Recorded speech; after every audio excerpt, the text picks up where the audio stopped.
Que a paz do nosso Mestre Jesus esteja sempre em nossos corações. Nós vamos fazer uma reflexão sobre a ansiedade e o espiritismo. É importante nós compreendermos que o corpo humano é uma máquina extremamente avançada, tecnológica, funcional. Nós somos hoje o resultado do talhamento de milhões e milhões de anos, de uma experiência muito profunda feita pela divindade, que culminou no que nós somos hoje, ainda em evolução, e comandados pelo computador mais perfeito que a humanidade já conheceu, jamais conseguiu sequer copiar, quanto menos compreender na profundidade, que se chama cérebro. O cérebro humano, ele não foi sempre como é hoje. Nos primórdios da humanidade, nós tínhamos corpos diferentes. Éramos menores, com a cabeça menor.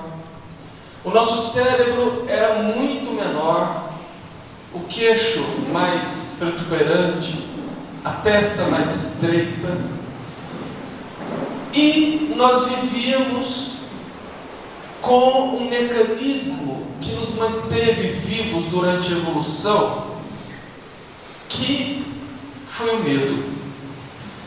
O medo que fazia o homem primitivo ter cuidado frente aos grandes animais, às intempéries. Ele temia as erupções vulcânicas, ele temia a chuva forte, o raio, os animais ferozes. O medo, portanto, aliado ao próprio corpo, fazia esse contraponto com a falta de inteligência mais profunda que aquele cérebro é incapaz de proporcionar. O homem primitivo, portanto, tinha como sentido da vida a sobrevivência apenas. Eles viviam apenas para se alimentar, para descansar e para reproduzir. Comer, dormir e fazer sexo. E nisto, o homem passou então por um processo evolutivo. E o nosso cérebro desenvolveu. O lobo frontal, que é o responsável pelo raciocínio, pela inteligência, cresceu bastante, a nossa testa alargou, o queixo voltou um pouco mais recuado e o lobo frontal cresceu por trás dos olhos, permitindo com que nós transformássemos todo mundo à nossa volta, permitindo com que aquelas adversidades que nós enfrentássemos fossem vencidas. E hoje nós vivemos um mundo com tantas facilidades jamais imaginadas sequer há 50 anos atrás. Vencemos muita coisa e continuamos ainda com essa emoção primária que é o medo, que continua nos protegendo, continua ajudando-nos a nos manter vivos. Mas o medo que no passado fazia e garantia a nossa sobrevivência, hoje ele nos mata. Porque quando nós falamos de ansiedade, nós falamos principalmente de medo. Segundo a Organização Mundial de Saúde, o Brasil é o país no mundo com o maior número de ansiosos. Chega a 9,3% da população. O que equivale a dizer que se nós tivermos aqui 100 pessoas, mais ou menos, quase 10 pessoas aqui teria diagnosticado crise de ansiedade. Agora é importante, quando nós falamos de ansiedade, nós diferenciarmos as crises de ansiedade da ansiedade propriamente dita, porque a ansiedade é um sentimento nato, comum em todos nós. Todos nós temos episódios de ansiedade de maneira muito natural na vida. Nós, às vezes, temos uma viagem de férias marcada para a semana que vem.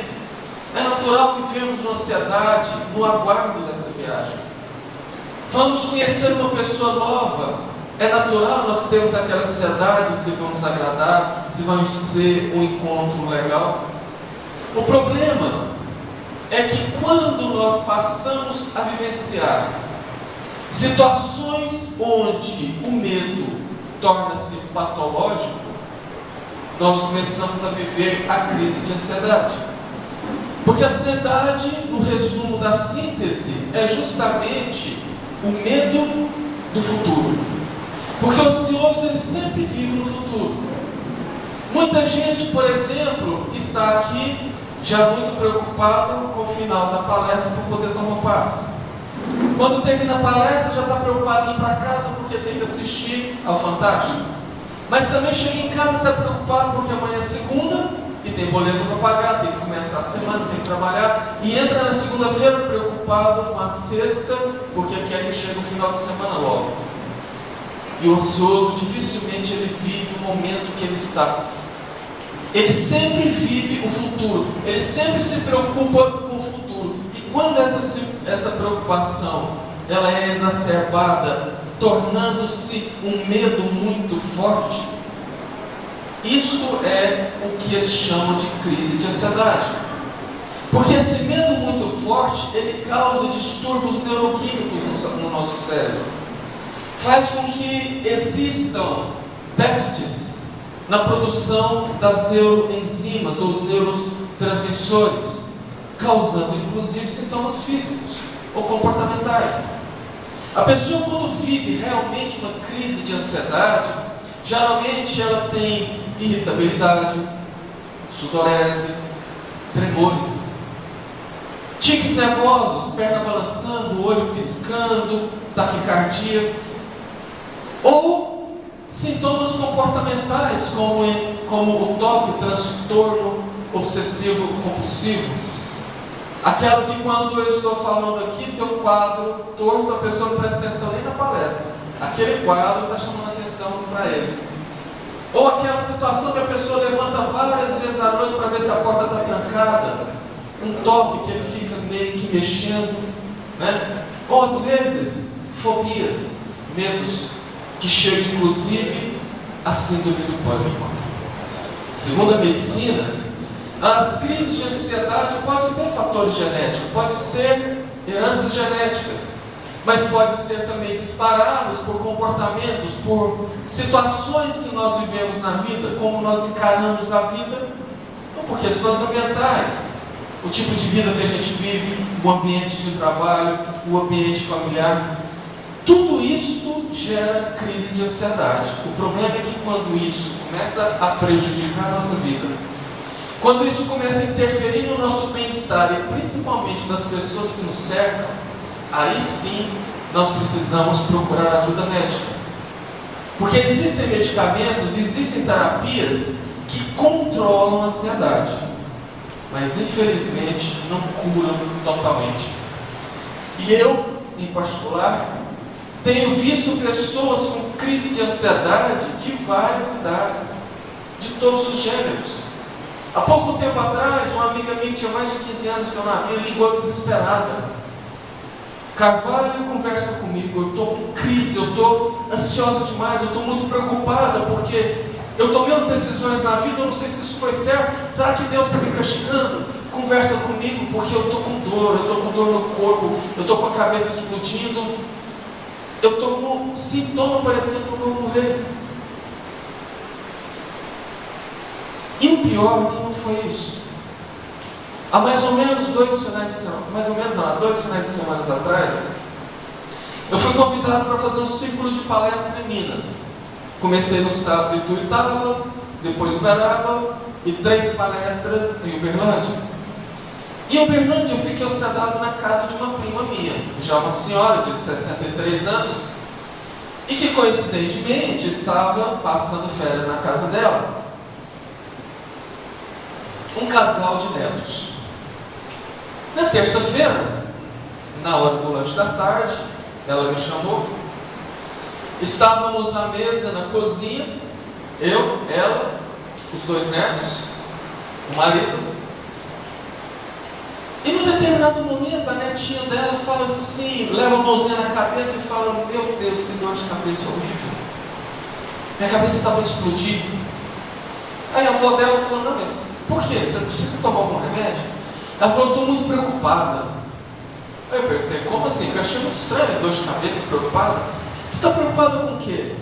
Não, porque hoje cedo eu achei minha amiguinha no WhatsApp. Fazia muito tempo que eu não encontrava com ela, porque essa menina mora em Tubiara. E nós marcamos de encontrar na praça às 5 horas e ainda faltam 2 horas. Detalhe importante, ela tem 8 anos de idade.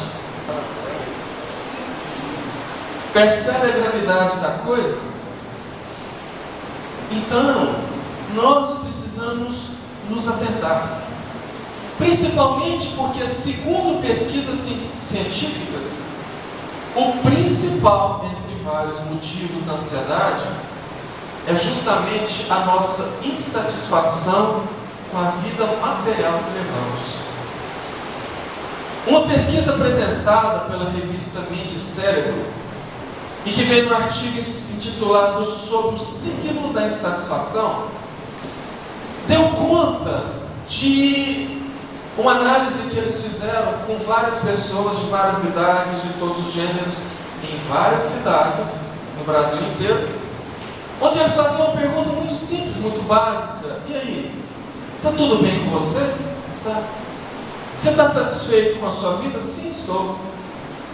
E quando a pessoa respondia assim, que já era esperado, eles mergulhavam nas perguntas. Mas você está satisfeito mesmo? Você é satisfeito com o salário que você ganha? Com o emprego que você tem? Você é satisfeito com o seu corpo? Você é satisfeito com a sua família? Você é satisfeito com as suas conquistas? E invariavelmente a resposta era não, não sou. O problema que essa pesquisa então demonstrou é que as pessoas muito insatisfeitas com a própria vida que levam, principalmente com a vida ligada às coisas da vida material, criam necessidades que são ampliadas pelo uso exagerado das redes sociais. Coisa que eu sei que quase ninguém aqui dentro dessa sala faz, mas muita gente lá fora faz bastante. Sabe aquele vício no celular, que a pessoa às vezes não consegue assistir uma palestra sem consultar o celular? Aquela que tem 10 minutos que o celular não toca, que não chega uma mensagem e a pessoa já fica ansiosa achando o que está acontecendo? Essa.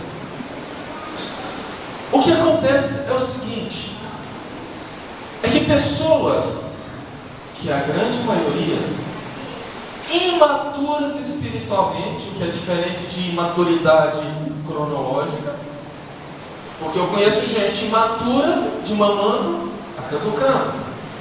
Pessoas imaturas espiritualmente e sem informação, que é um paradoxo muito grande, porque nós temos na palma da mão qualquer acesso à informação que quisermos, e as pessoas não se informam.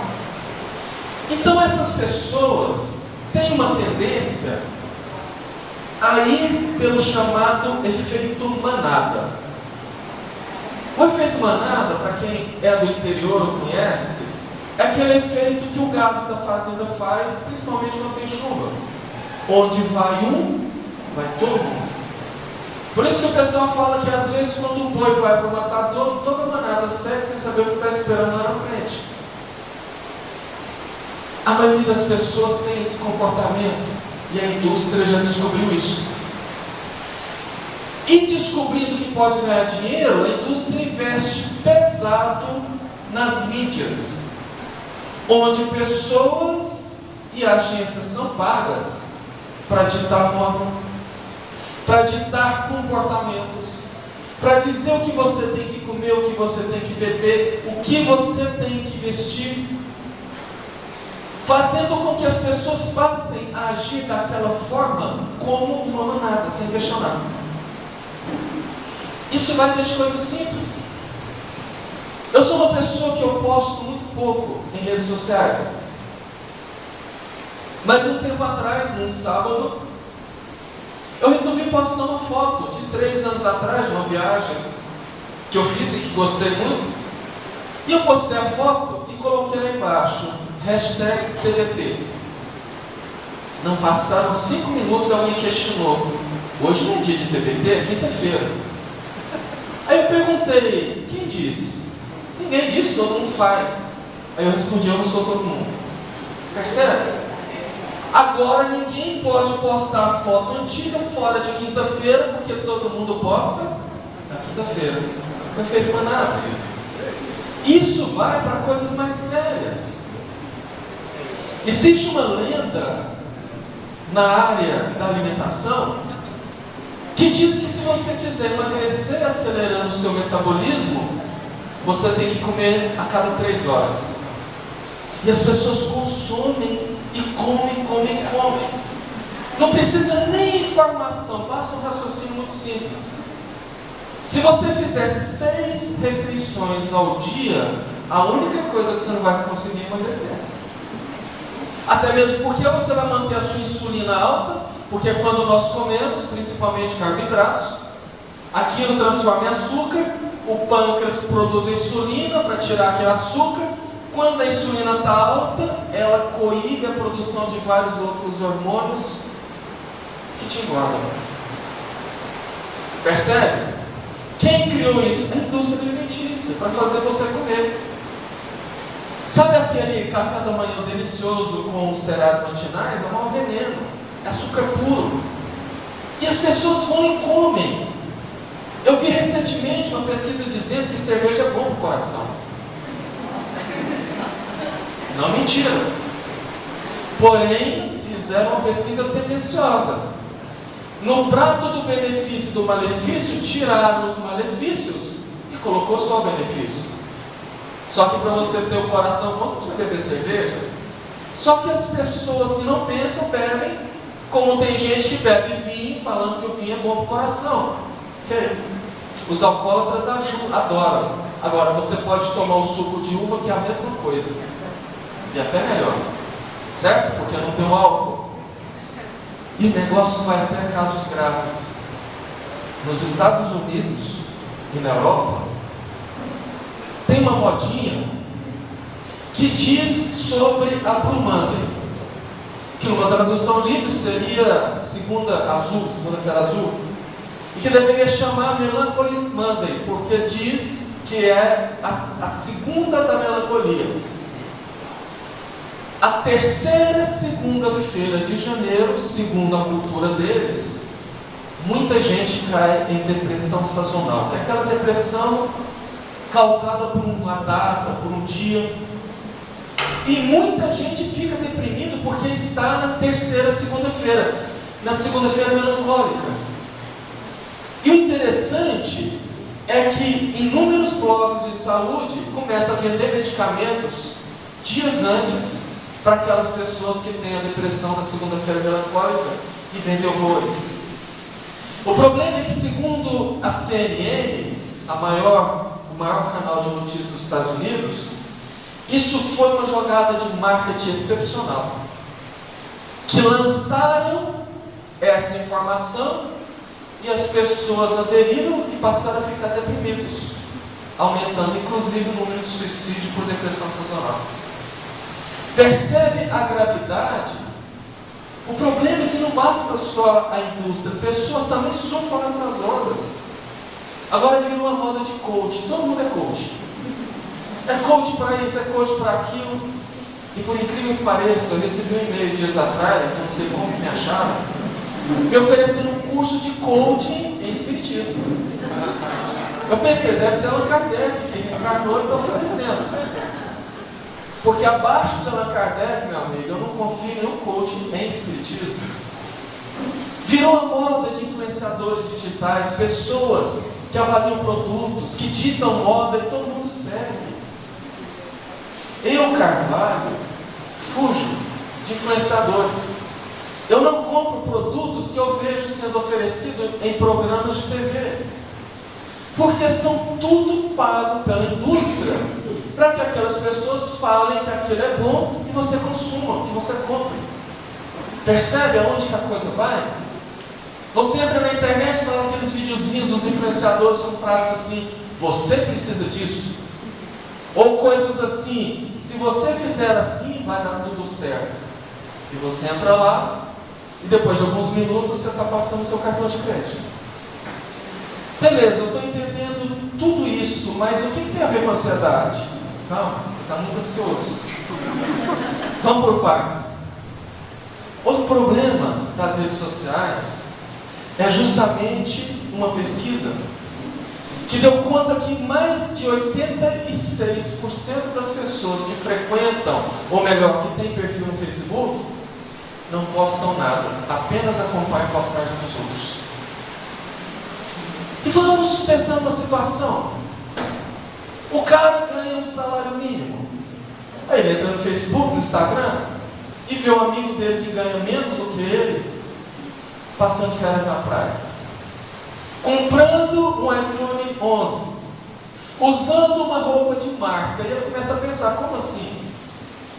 Esse aqui não tem condição financeira melhor que a minha, eu trabalho para burro, eu dou um soco danado na vida, eu não consigo nada disso, por que ele consegue? Eu preciso disso.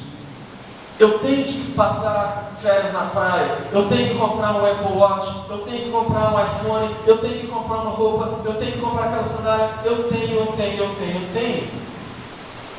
E as pessoas começam, então, a projetar um futuro que nem sempre elas alcançarão. Elas começarão a preocupar com aquele futuro, porque se eu não trabalhar 3 turnos, eu não vou ter dinheiro para ir para a praia. Se eu não juntar dinheiro aqui, eu não vou conseguir trocar meu celular, se eu gastar com aquilo. E as pessoas começam então, juntamente com aquelas influências outras, a viver uma vida que dificilmente, aliás, a esperar por uma vida, a projetar uma vida que dificilmente ele vai chegar lá, que dificilmente ele vai conseguir e que raramente consegue. E aí a coisa começa a complicar. Porque depois de muito tempo lutando, depois de muito tempo vivenciando aquilo, acontecem 2 coisas. As pessoas tomam 2 caminhos e às vezes os 2 juntos.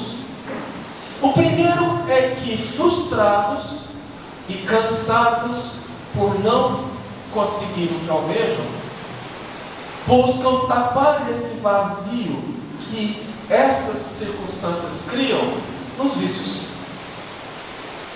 Usam mais álcool, comem mais doce, mais chocolate, mais sexo, tentando suprir nos vícios aquele vazio que a crise criou. Ou faz a depressão, porque frustra. Porque a depressão, nesse caso, no resumo da síntese, é justamente a insatisfação com a vida que tem, ou com a vida que passou. E a pessoa deprime. E o problema é que às vezes a pessoa vive uma crise de ansiedade com depressão pautada em vícios. Bom seria se fosse só isso. O problema é que nós temos, lembra da Aninha com 8 anos? O problema é que nós temos crianças e adolescentes vivendo crise de ansiedade, frustração e depressão. Principalmente na adolescência, que é aquele turbilhão de dúvidas, aquele turbilhão de medos, que é crescido com as síndromes das ansiedades, tem feito aumentar assustadoramente o suicídio entre jovens e adolescentes. De novembro para cá, em Jataí, a cidade que eu moro, foram 5 suicídios de jovens com uma média de idade de 17 anos, com ansiedade e depressão. E esse é o grande problema. É nessas circunstâncias, é nessas situações, que grandes agências e universidades se pautam em pesquisas, como da Universidade de Colômbia, que saiu há pouco mais de 2 anos atrás, e que diz que em 2025, logo ali, seremos no mundo a metade da população com algum tipo de transtorno de ordem psiquiátrica. A metade. Isso é muito sério. Então é o fim do mundo? Por que Deus permite esse tipo de coisa? Por que as coisas acontecem desse jeito? Vamos ler o Livro dos Espíritos, pergunta 784. Kardec pergunta: bastante grande é a perversidade do homem.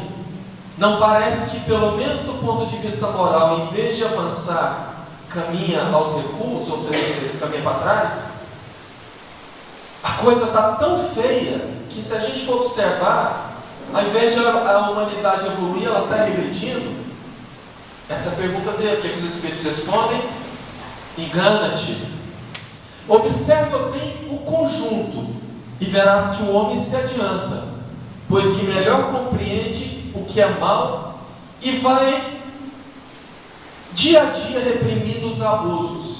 E aqui a frase principal: é necessário, portanto, que o mal chegue ao excesso para tornar compreensível a necessidade do bem e das reformas. Essas pessoas estão vivendo uma vida muito pautada na matéria e muito insatisfeitas com a vida que tem material. E isso tem causado crises e mais crises de ansiedade, depressão, de vícios.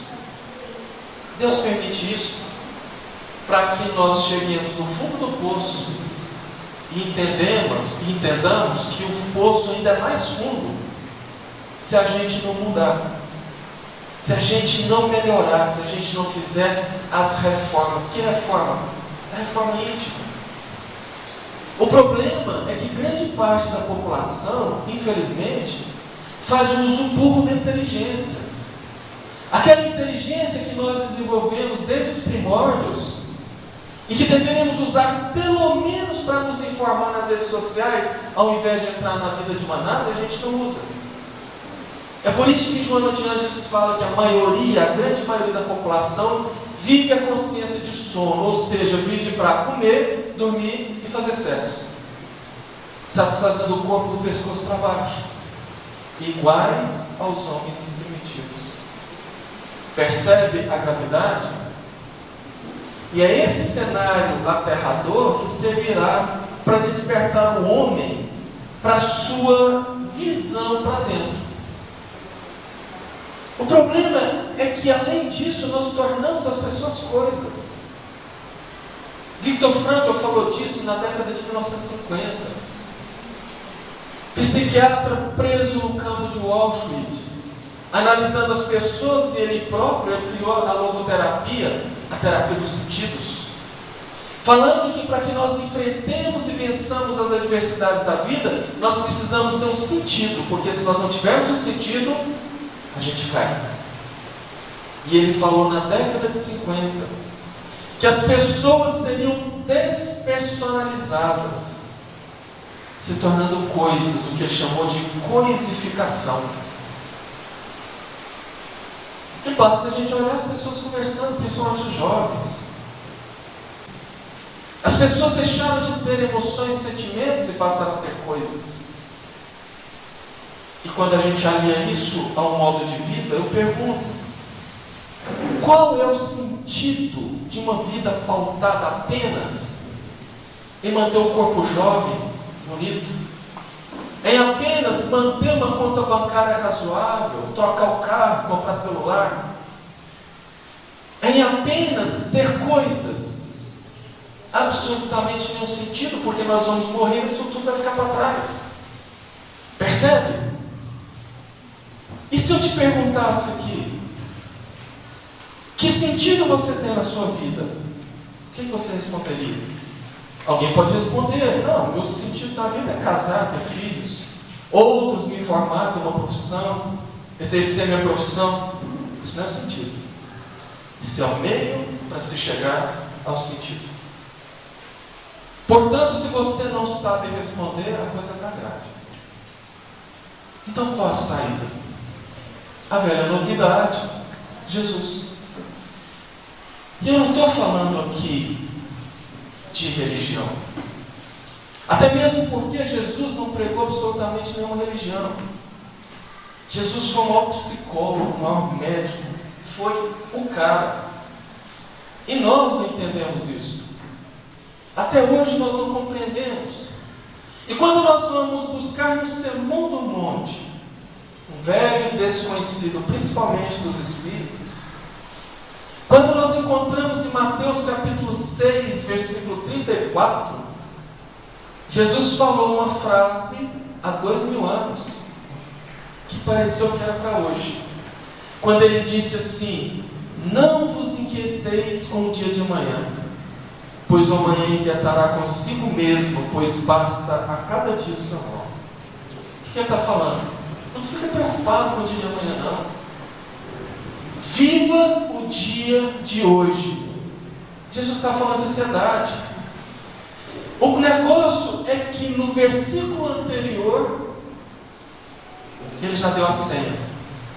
Como que nós deveríamos fazer para vencer a ansiedade?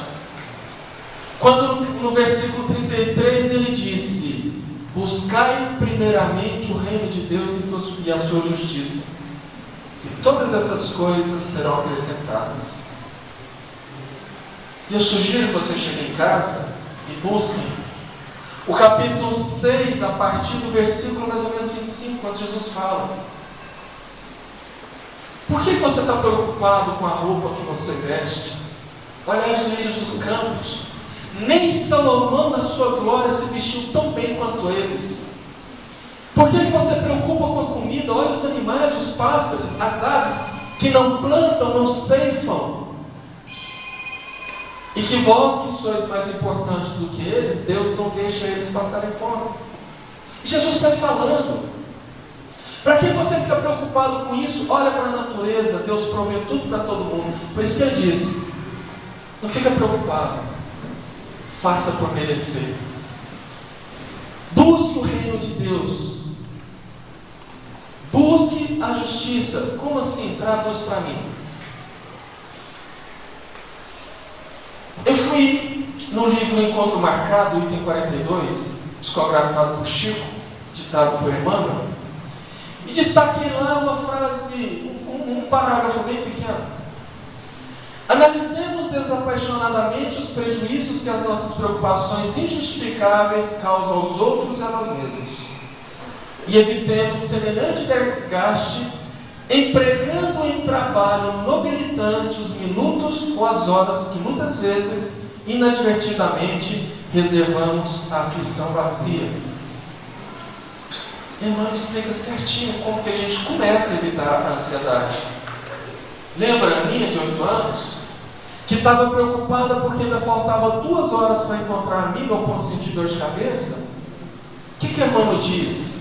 Ao invés de você preocupar com aquele tempo lá na frente, usa o seu tempo entre aqui e lá em atitudes nobres, que te façam crescer no trabalho, no estudo, no trabalho financeiro, no trabalho no bem. É assim que nós começamos a sair. E depois o segundo passo é mudar o foco de vida.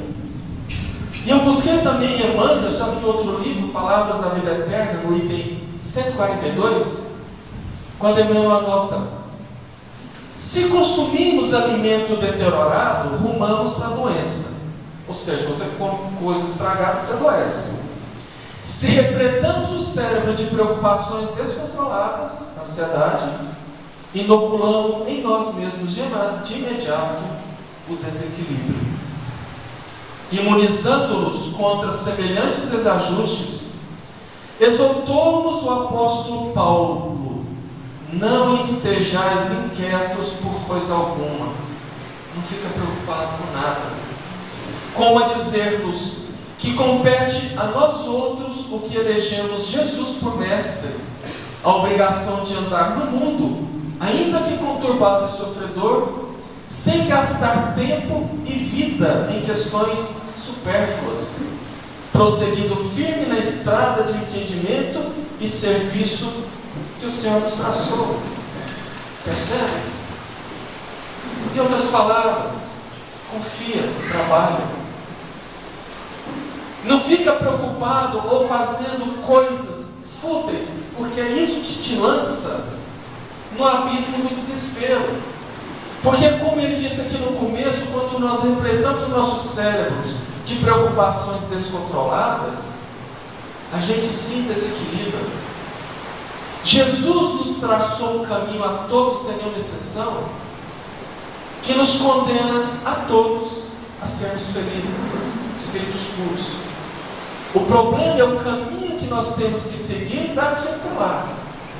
Muita gente preocupa ou se ocupa por caminhos tortuosos, outros por caminhos mais retos.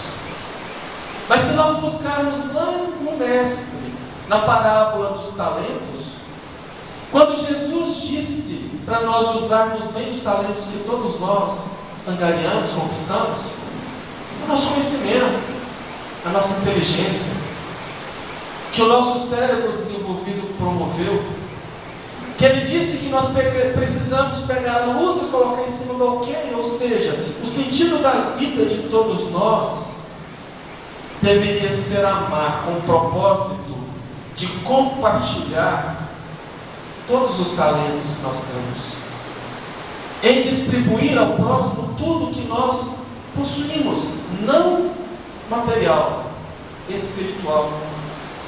Porque quando Deus nos fez seres gregários para viver em sociedade, para viver em grupo, é porque nós nos pautamos uns nos outros para o aprendizado, para o crescimento.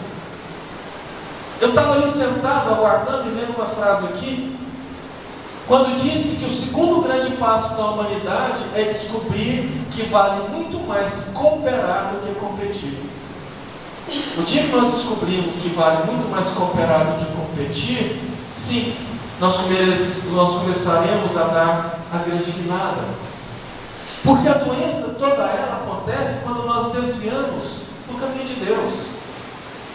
Principalmente as doenças psíquicas. Qual é o caminho de Deus? O que você está falando? João Evangelista disse: Deus é amor. Portanto, vivenciar a lei de Deus é amar. É viver exatamente tudo que Jesus nos ensinou, porque aí sim nós podemos começar a fazer o caminho de volta, porque a doença, a dor, ela serve de alerta. Se eu ponho a minha mão na chapa quente vai dizer: tira a mão daí que você vai machucar. Se eu como alguma coisa estragada, aquela dor vai dizer: você não pode exagerar, não pode comer comida estragada. A ansiedade é a mesma coisa. Até mesmo porque a ansiedade em particular fala do egoísmo. O ansioso, ele é uma pessoa que olha para ele mesmo, para as coisas dele. Você nunca vai ver alguém falar assim: nossa, eu estou tão ansioso porque meu vizinho perdeu o emprego, eu não sei o que vai ser da vida dele. Você vai ver a pessoa falar assim: eu estou preocupado com o meu emprego, com o meu trabalho, com o meu filho na faculdade, na outra cidade, com o meu marido, com a minha esposa, com a minha vida. Esse é o problema, porque isso traduz uma contramão das leis divinas. E é por isso que nós adoecemos. Portanto, meus queridos, a cura da ansiedade apenas se iniciará quando cada um de nós começarmos a pensar em conjunto. Parar de pensar em nós mesmos.